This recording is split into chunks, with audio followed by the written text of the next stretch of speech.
Donc pour cet entretien, on aimerait discuter ensemble de l'espace arabe, depuis les événements du 7 octobre 2023.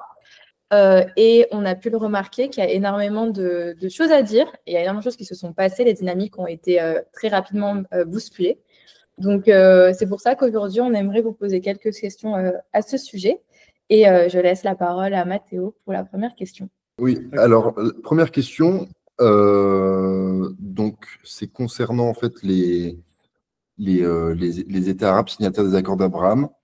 Et du coup, comment les signataires arabes de ces accords ont-ils réagi en fait au 7 octobre? Alors, je vais faire des réponses brèves, hein, parce que c'est les signataires des accords d'Abraham, évidemment, ils ont dû être, je parle des États, dans une certaine difficulté, parce que ils avaient donc accepté la normalisation avec l'État d'Israël, mais ils ne s'attendaient sans doute pas à ce que la question palestinienne revienne au cœur du monde, j'allais dire, parce que lorsque ces accords ont été signés, en réalité, ça participait d'un processus largement initié par le gouvernement Netanyahou et bien entendu par Donald Trump à l'époque, qui était président déjà, un processus dont l'objectif c'était en fait de faire la paix avec les États arabes. C'est une très vieille histoire, ça qui remonte à très longtemps, et évidemment marginaliser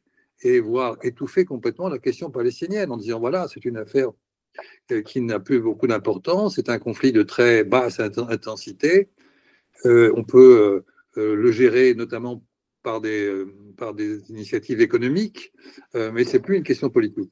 Et donc c'est dans ce cadre-là que les accords d'Abraham ont été signés. Évidemment, le 7 octobre a complètement démenti cette thèse, et donc les gouvernements concernés, que ce soit les Marocains, que ce soit les Émiratis, le Bahreïn. Alors, je ne parle pas du Soudan, parce que le Soudan est maintenant enseveli dans une tragique guerre civile, mais lui aussi a signé en principe ces accords.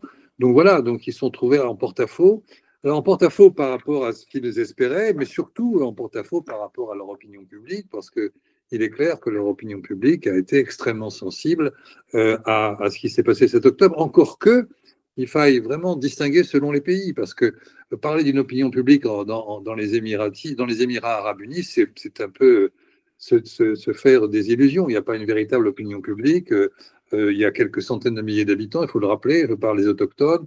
Par contre, dans un pays comme le Maroc, ça a beaucoup joué, quoi. Mais cela dit, personne, c'est ça qui est important, parmi ces gouvernements, n'a remis en question les signatures qui avaient été faites. Et ça ne sera pas remis en question, il faut être clair. Et pour rebondir sur l'opinion publique, on a donc les populations arabes ont perçu et vécu de manière différente en fait les événements du 7 octobre 2023. Est-ce que cela a causé des divisions internes, donc notamment politiques, sociales ou alors religieuses, depuis donc ces événements-ci, en parlant donc de certains pays du Maghreb, puisqu'il y a, même s'ils sont assez loin, on va dire, de la zone de conflit, on sait très bien que par exemple entre le Maroc et l'Algérie, ça a été aussi un sujet de discussion et un point de conflit, de tension assez important, la normalisation des rapports entre donc le Maroc et Israël. Est-ce que vous pouvez peut-être nous en dire un petit peu plus, notamment aussi avec l'Égypte, qui a un rôle assez important dans ce conflit, notamment après les discours de Donald Trump en février 2025. Les opinions publiques, pour vraiment répondre à la question, il faudrait regarder pays par pays les sondages. Donc là, c'est quelques généralités. Disons globalement, partout dans le monde arabe, avec peut-être des exceptions dans les pays du Golfe, je parle des Émirats, enfin type Émirats arabes unis ou bien Koweït ou Qatar, encore qu'au Qatar c'est encore différent. Donc globalement, les opinions publiques sont très sensibles à la question palestinienne. Et j'ajouterais qu'elles le sont aussi au Maghreb. C'est évident pour les Marocains, c'est évident aussi pour les Algériens et pour les Tunisiens. Donc il y a une vraie sensibilité. En Égypte, pareil.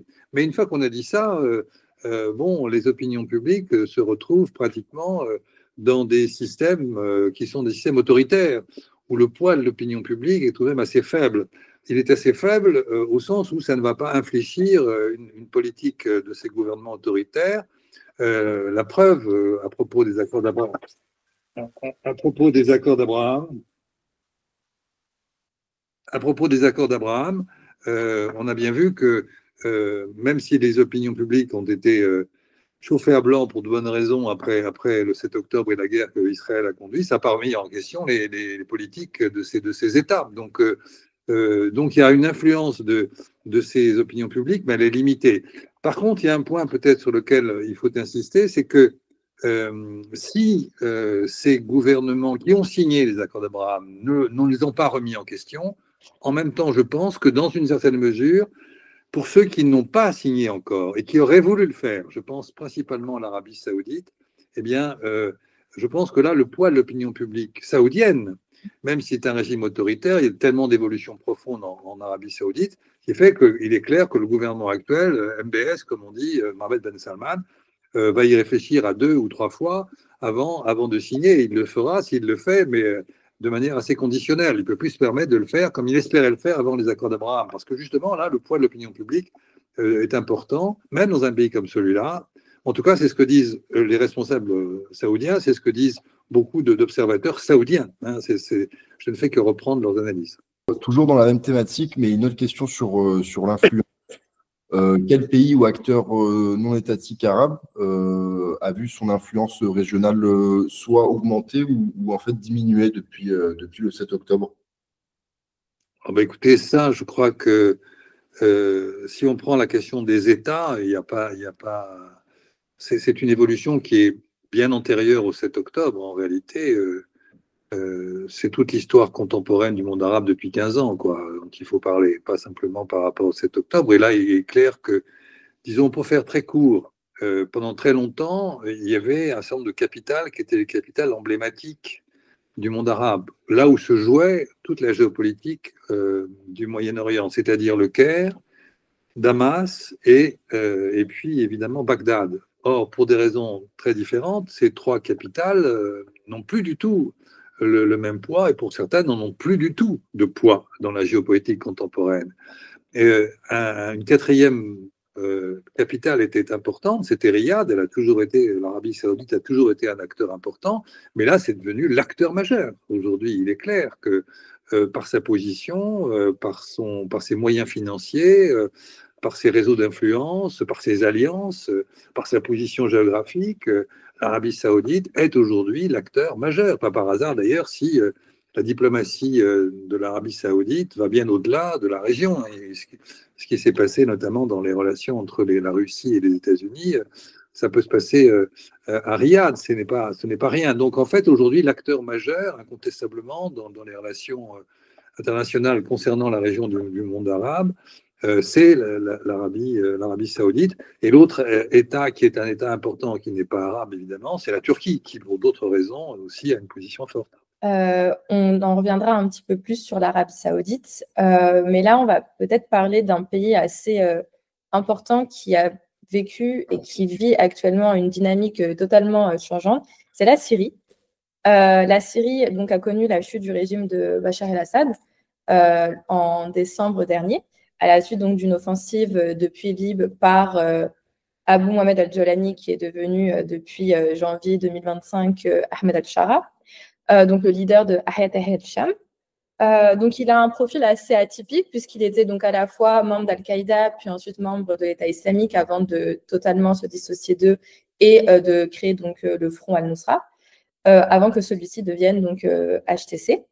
Donc à ce moment-là, selon vous, comment le président par intérim, donc Ahmed al-Shara, pourrait envisager d'intégrer les diverses composantes de la société syrienne dans le nouveau gouvernement? Donc il faut savoir que la Syrie est quand même depuis les différents régimes de la famille Assad, donc sous Hafez, puis ensuite Bachar, et les minorités notamment kurdes, mais aussi druzes, chiites, sunnites, etc., se trouvent un peu divisées et assez meurtries. Donc, selon vous, comment celui-ci pourrait essayer de rétablir un peu la donne? Bah écoutez, ça c'est une des grandes questions qui est posée à la Syrie, pas simplement à Chara, c'est clair. En fait, nous sommes dans des pays, c'est vrai pour le Liban aussi, c'est vrai pour l'Irak, qui sont traversés de minorités communautaires qui quelquefois sont en fait très importantes.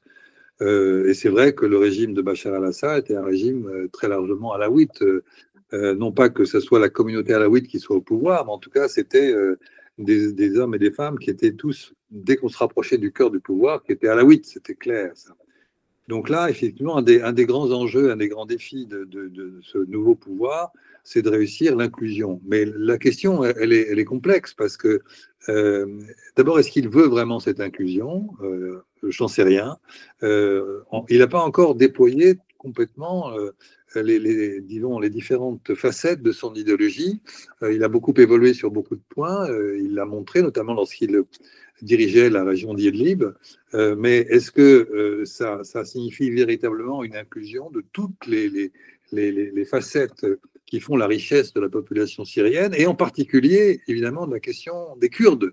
Or, les Kurdes représentent aussi un enjeu, disons, géopolitique régional, et pas simplement syrien. Il y a évidemment tout le rapport avec la Turquie. Je n'ai pas le temps d'évoquer ça en détail, mais il est bien clair que la Turquie ne veut pas qu'il y ait une vraie autonomie des Kurdes de Syrie, car les Kurdes de Syrie constitueraient, comme vous le savez, une sorte de bastion sur lequel pourraient s'appuyer les Kurdes de Turquie dans toutes les confrontations qu'il y a eu. Alors, il y a des choses nouvelles. Là. Öcalan a vraiment pris des positions ces jours-ci tout à fait nouvelles, qui est le fondateur du PKK.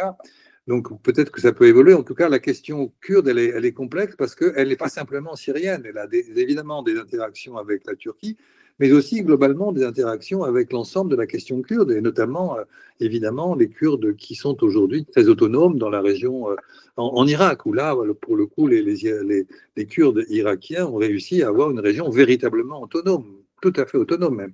Donc voilà, donc c'est un des grands enjeux, parce que si on arrivait à inclure véritablement sur des bases démocratiques, car c'est un sous-entendu fondamental, évidemment, ce pays n'a pas connu de démocratie depuis des décennies. Donc, si on avait effectivement une démocratie qui inclurait véritablement les Kurdes, en plus des Druzes, des Alaouites, des chrétiens, etc., là évidemment, on ferait un progrès considérable, pas simplement d'ailleurs par rapport à la Syrie, ce qui serait déjà en soi considérable, mais aussi par capillarité, ça aurait des implications très positives pour les autres pays qui sont dans des sociétés plurielles, comme celle que je viens d'évoquer, à savoir aussi bien l'Irak que le Liban, qui est lui aussi confronté à ces questions communautaires dans des conditions très difficiles. Donc voilà, donc ça c'est un enjeu majeur. Est-ce que c'est la volonté de Chara d'aller dans cette direction? Je n'en sais rien. Il l'a dit, mais pour l'instant, la Convention nationale est encore vraiment très embryonnaire. Mais c'était un des enjeux majeurs. Oui. Autre question, comment la communauté internationale réagit-elle à au nouveau gouvernement syrien, et quelles conditions pose-t-elle pour une reconnaissance officielle, et également à propos de la levée des sanctions qui sont aujourd'hui encore partielles? Vous savez, la communauté internationale, c'est une formule qu'on utilise tous, mais qui finalement ne veut rien dire. D'un point de vue institutionnel, ça serait par exemple le Conseil de sécurité. Mais le Conseil de sécurité, qu'est-ce que c'est aujourd'hui? Il est complètement fracturé, il n'est pas capable de s'exprimer. Enfin, c'est très compliqué. Le Conseil de sécurité aujourd'hui, avec avec toutes les différences qu'il y a entre les États. On ne peut même pas parler d'un Occident, puisqu'aujourd'hui, il y a une fracture entre les États-Unis et puis les Européens. Donc, qu'est-ce que ça veut dire, la communauté internationale? En fait, il faut regarder, au fond, presque au cas par cas, quoi, et en fonction de la nature et de la densité des liens que la Syrie a avec tel pays. Il est clair que la Syrie n'a pas du tout la même histoire avec la Russie qu'avec la France, par exemple. Donc, à chaque fois, il faut prendre le problème au cas par cas, oui, je crois. Et effectivement, un des pays importants dans cette affaire, c'est la France. Et la France, je pense, a pour l'instant joué le jeu de manière assez intelligente en demandant l'inclusion, ce qu'on évoquait tout à l'heure, en étant prêt à lever des sanctions, mais pas de manière inconditionnelle.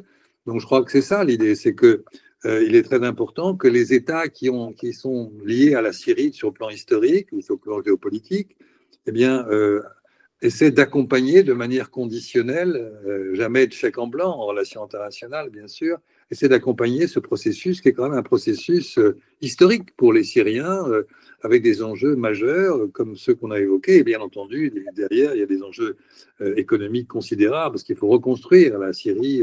Et puis, il y a un élément dont on ne parle pas ou pas assez, à mon avis, alors qu'il est central, c'est ce qu'on appelle le rapport à l'impunité. il y a eu tout de même des crimes monstrueux qui ont été commis de manière systématique par un régime. Il y a donc des systèmes de justice à mettre en œuvre. Il y a deux types de justice à mettre en œuvre. Il y a la justice classique, c'est-à-dire qui peut être ou non internationale, qui consiste à punir ceux qui ont commis ces crimes, crimes contre l'humanité, crimes de guerre. Par ailleurs, il y a une autre forme de justice qui en est complémentaire, c'est ce qu'on appelle la justice transitionnelle, qui n'est pas fondée sur des procès pour punir, mais de manière plus complexe pour essayer de retisser les liens d'une communauté, comme ça s'est fait dans certains pays. Un des exemples les plus classiques, c'est l'Afrique du Sud, mais il y en a bien d'autres. Donc, c'est ce qu'on appelle la justice transitionnelle. Et donc, c'est à l'ordre du jour en Syrie, jusqu'à quel point, j'en sais rien, mais c'est essentiel parce que cette société a été complètement déchiquetée, dévastée, désarticulée par un régime qui a écrasé sa propre population. Merci beaucoup pour votre point sur la Syrie. On va aborder très rapidement l'Arabie Saoudite, puisque vous en avez parlé assez rapidement, mais de manière très développée au départ. Donc, on a pu voir que l'Arabie Saoudite prend un rôle assez important dans cette dynamique moyen-orientale. Notamment, MBS veut se mettre en avant comme étant je ne sais pas si c'est voulu ou pas, mais comme étant le médiateur principal maintenant dans les pays du Golfe, prendre un peu le relais sur ces pays-ci qui ont longuement été les grands médiateurs historiques de la région.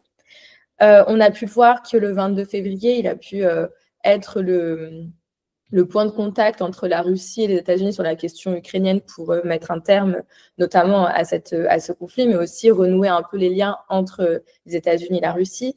Puis hier, le 27 février, il y a eu aussi donc, une sorte de conférence aussi sur la situation en Syrie et pas que. Et potentiellement bientôt, il co-organisera une conférence avec la France sur la question donc à la fois syrienne mais aussi palestinienne. Donc on voit qu'il prend un rôle de médiateur très à cœur. Et selon vous, on a pu aussi malheureusement voir positivement certains rapprochements entre Riyad et Téhéran. Notamment, ils sont plus ou moins sur un même pied d'égalité en tant que gendarmes de la région, si je peux me permettre d'utiliser ce terme-là. Et on a pu voir qu'ils se sont aussi de nombreuses voix, bien entendu, dans les années 70, notamment sous Nixon, avec des petits rapprochements, notamment entre le Shah et le roi d'Arabie Saoudite. Malgré quelques années après de tensions, on a pu voir un rapprochement en 2023 avec la Chine.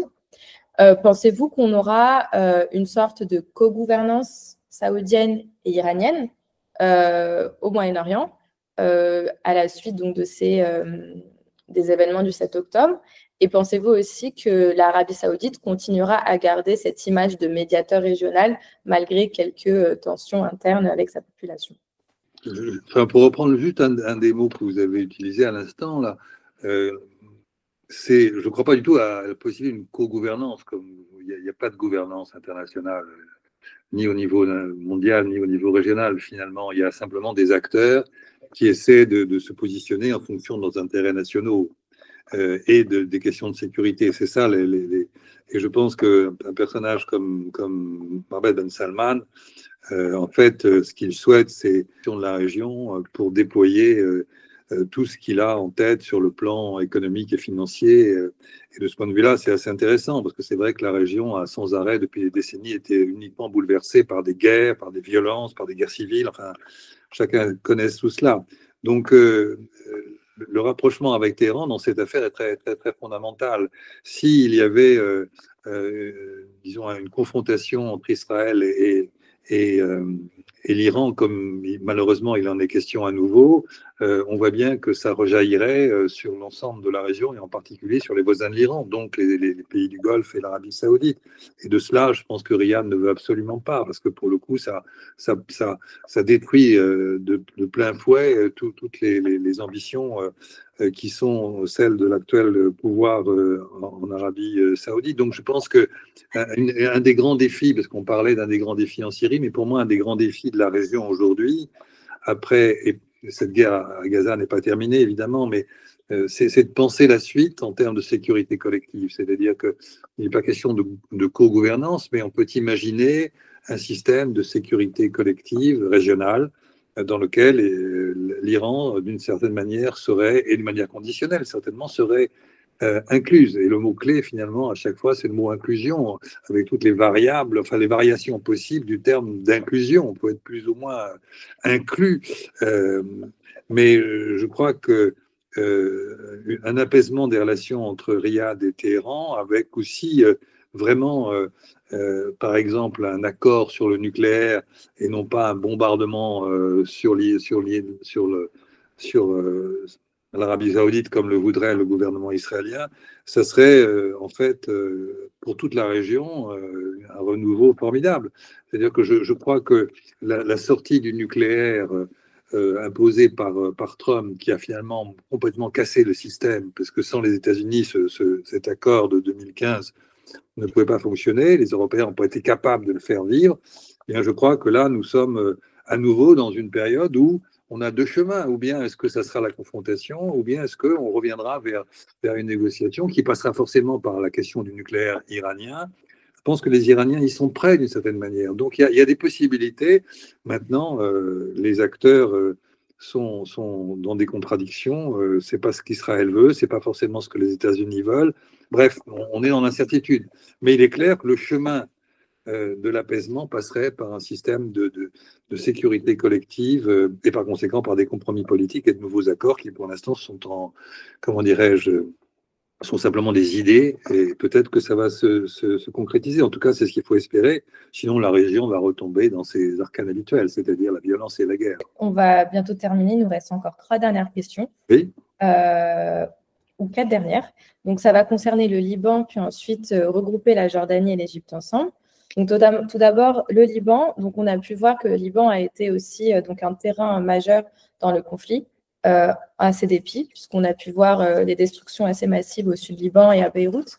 On a pu voir aussi donc l'armée israélienne prendre de plus en plus la main sur cette partie-là du Liban avec ses attaques, notamment ensuite le Hezbollah qui a tenté d'attaquer aussi donc Israël et de aussi trouver une solution pour plus ou moins arranger le sud Liban.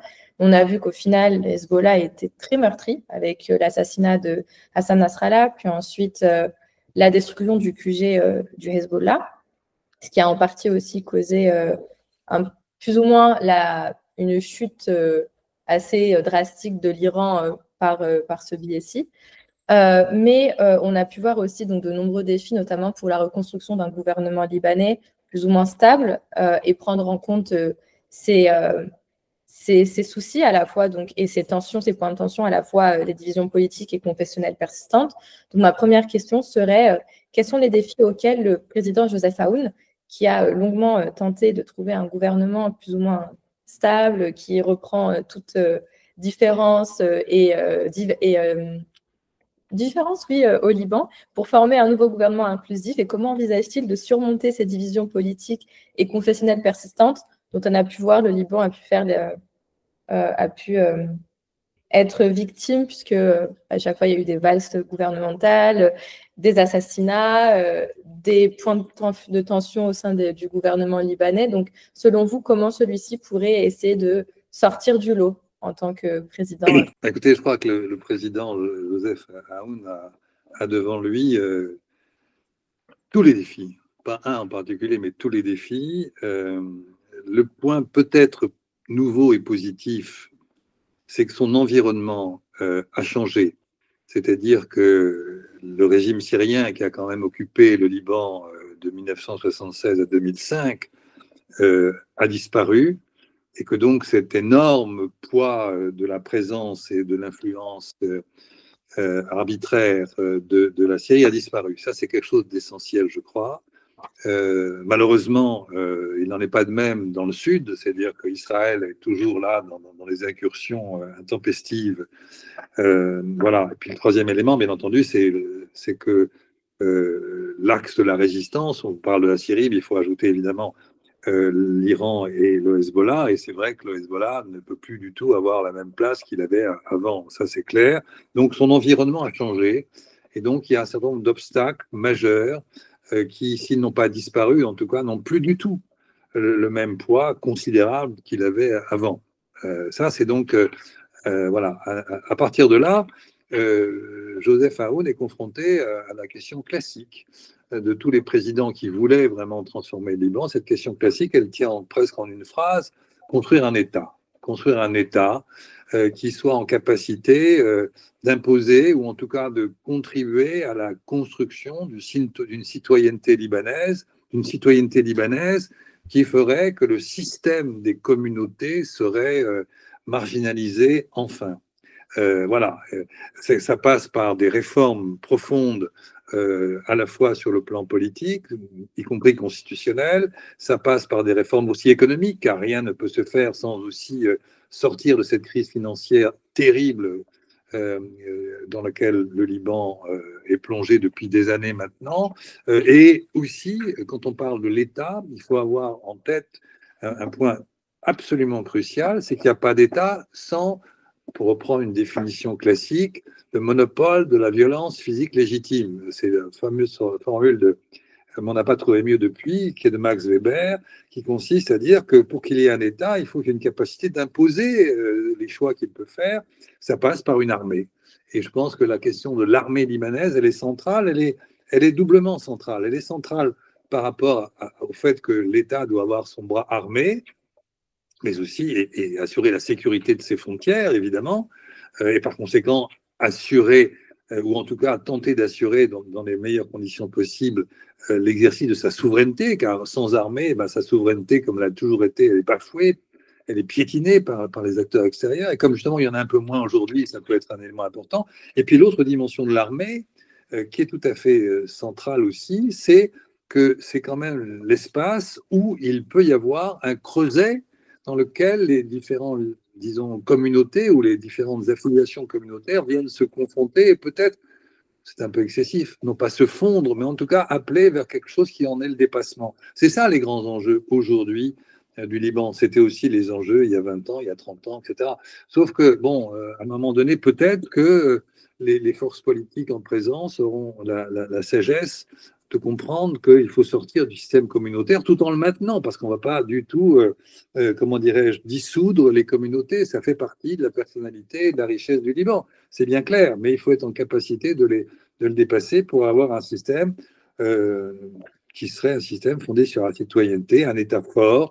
Et à nouveau, on reparle aujourd'hui au Liban, comme on en parle régulièrement, de la présidence un peu, comment dirais-je, exemplaire, pour beaucoup de Libanais en tout cas, que fut celle de Fouad Chehab entre 1958 et 1964. On appelle ça le chéhabisme, et qui a vraiment contribué à l'époque à mettre sur pied un certain nombre des piliers de l'État.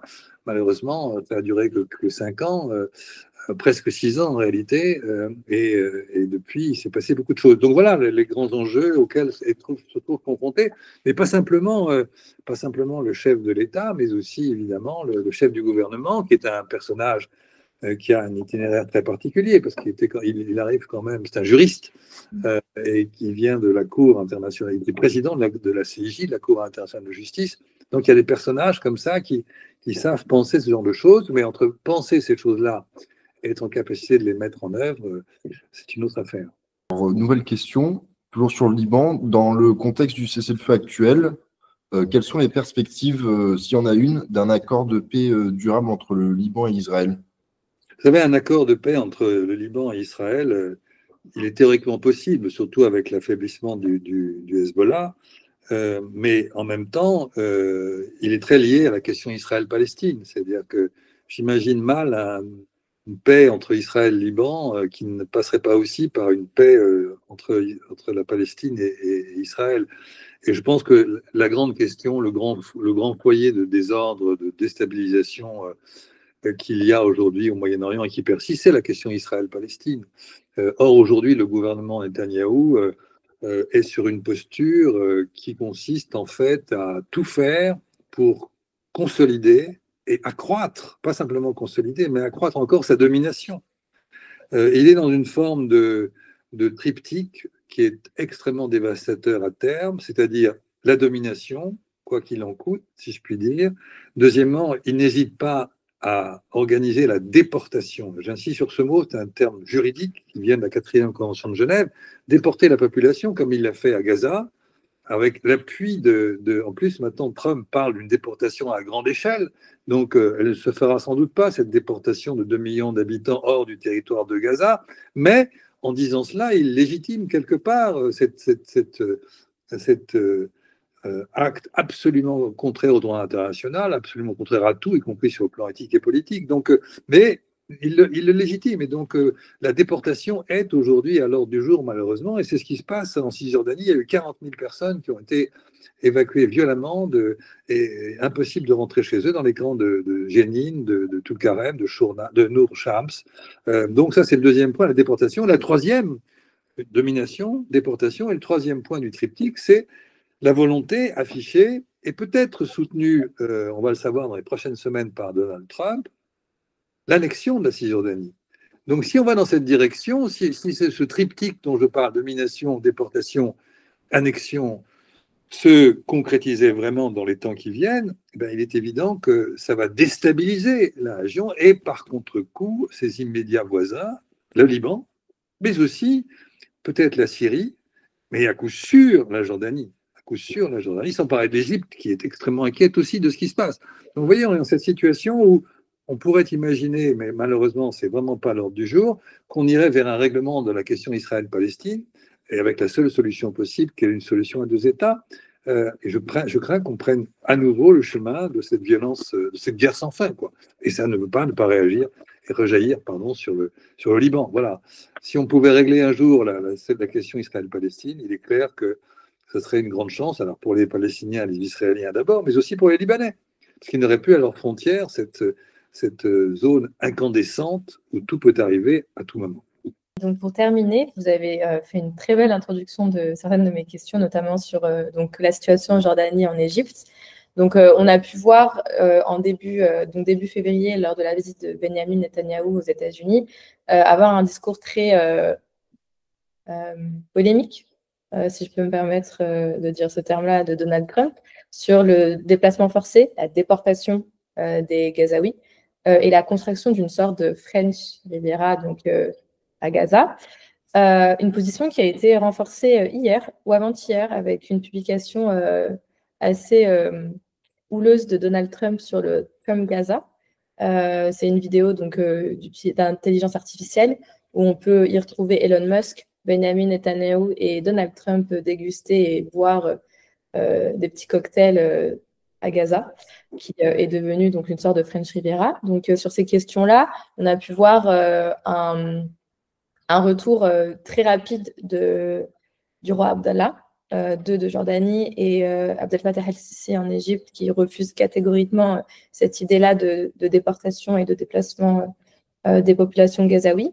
On a pu voir aussi de nombreux pays arabes commencer à plus ou moins s'unir très rapidement sur cette question-ci, en refusant catégoriquement cette violence et cette violation des droits humains et internationales, qui est même prévue dans la Convention de Genève donc de 48-49. Et donc à ce moment-là, quels seraient, selon au moins les éléments qu'on a actuellement et aussi des éléments historiques, on sait que les États-Unis sont un pays qui aide financièrement énormément la Jordanie et l'Égypte. Donc, est-ce que si ces deux pays-là s'opposent catégoriquement à Donald Trump, encore et toujours, est-ce que Donald Trump retirerait et octroierait cette aide financière? De même, si jamais ces régimes décident de tourner le dos à Washington et donc à Israël, y aurait-il une nouvelle alternative à Washington pour pouvoir mieux axer son influence sur la situation? De même, est-ce que cela pourrait piétiner sur les accords de normalisation qui ont été signés en 70-79 par l'Égypte et 94 par la Jordanie avec Israël? Enfin, quel serait du coup l'impact socio et culturel et aussi politique et économique de ces déportations sur la Jordanie, puisqu'on sait très bien que la Jordanie est l'un des pays accueillant le plus de réfugiés palestiniens. Une grande partie de la population jordanienne est palestinienne, puis jordanienne. Donc, quel serait cet impact aussi sur le pays, donc le Royaume de Jordanie et l'Égypte?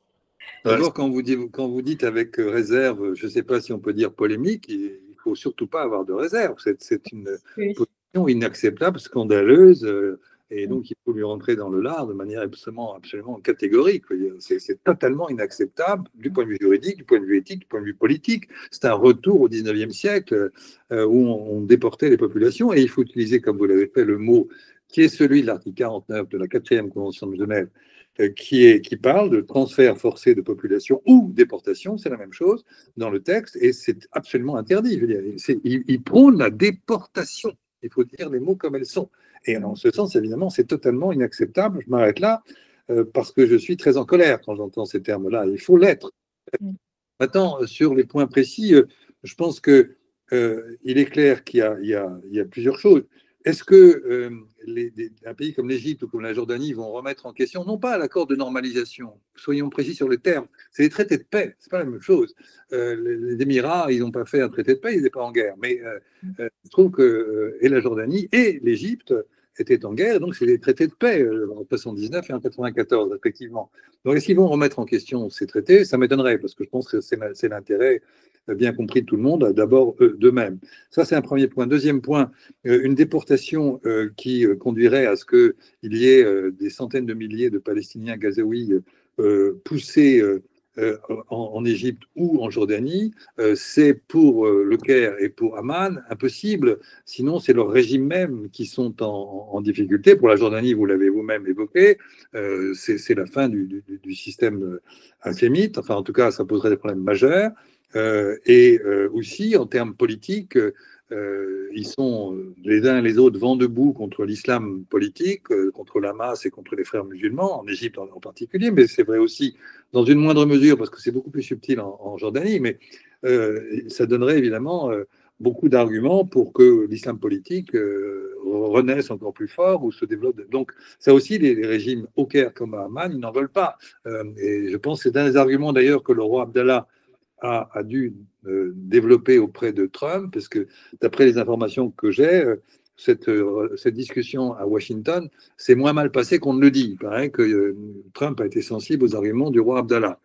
En tout cas, c'est ce qu'on m'a dit de sources, comme on dit, autorisées. Voilà, donc je pense que il est impératif dans ces conditions, évidemment, de résister, quelles que soient les conséquences, y compris financières. Après tout, le monde arabe a pas mal de ressources. S'ils veulent bien, pour une fois, être en capacité d'agir de manière solidaire, c'est pas leur fort, mais bon, ils peuvent peut-être s'y mettre, on ne sait jamais. Il y a comme vous l'avez dit, il y a un sommet qui est bientôt organisé. Ça va être le sujet majeur. Et ça veut dire aussi qu'il leur faut préparer, prévoir et proposer un plan dit alternatif, c'est-à-dire puisque ces mesures-là sont absolument inacceptables, même si évidemment elles sont soutenues par Netanyahou, qui lui ne rêve que de déportation depuis très longtemps, et qui est en train d'en faire très concrètement en Cisjordanie, comme je viens d'évoquer, eh bien, il faut un plan. Et ce plan, il est autour de 2-3 idées très simples. Premièrement, il faut absolument que les Arabes assurent et défendent l'idée d'une gouvernance de Gaza qui soit palestinienne, pas forcément le Hamas évidemment, parce que ça c'est un peu terminé, mais une gouvernance palestinienne et non pas une gouvernance israélienne, une gouvernance palestinienne qui serait en liaison avec quelque part un soutien international sous une forme à définir. Ça c'est le premier point. Le deuxième point, il est évident qu'il faut organiser la sécurité. Si après cette seconde phase qui va peut-être se mettre en place, il faut la sécurité. Qui va assurer la sécurité? La police palestinienne, c'est quand même pas tout à fait suffisant. Donc il faut imaginer, et je sais que en ce moment beaucoup travaillent là-dessus, une force d'intervention internationale qui assurerait cette sécurité. Et ça serait très important qu'il y ait une force internationale qui puisse arriver à Gaza. Et puis bien entendu, la troisième dimension, c'est la question de la reconstruction. Et que la reconstruction doit se faire le plus vite possible, dans les meilleures conditions possibles. Il y a l'argent pour ça, évidemment, et avec comme principe absolu que les Gazaouis restent à Gaza, bien entendu, pendant cette phase de reconstruction, aussi complexe soit-elle. Et après, imaginez qu'on se situe dans une perspective d'un règlement du conflit Israël-Palestine, mais là, je commence à rêver. Merci beaucoup. Merci d'avoir aussi pris le temps de répondre à nos questions, mais aussi d'avoir utilisé les termes adéquats pour les différentes situations et notamment les différentes violations du droit international. C'est quelque chose qui est très important de pouvoir aussi mettre les termes où il faut les placer, ne pas être très timide ou autre. Et donc, je vous en remercie énormément puisqu'on a pu avoir un éclairage sur la situation dans l'espace arabe. Ça m'a permis aussi de potentiellement réfléchir à peut-être la rédaction d'un article, au moins en prenant de source vos informations. Et merci beaucoup pour votre temps. Je vous en prie. Merci. Juste un mot sur les choses. Il y avait une formule de Marcel de Camus qui était très, très importante. Il disait « Mal nommer les choses, c'est ajouter au malheur du monde ».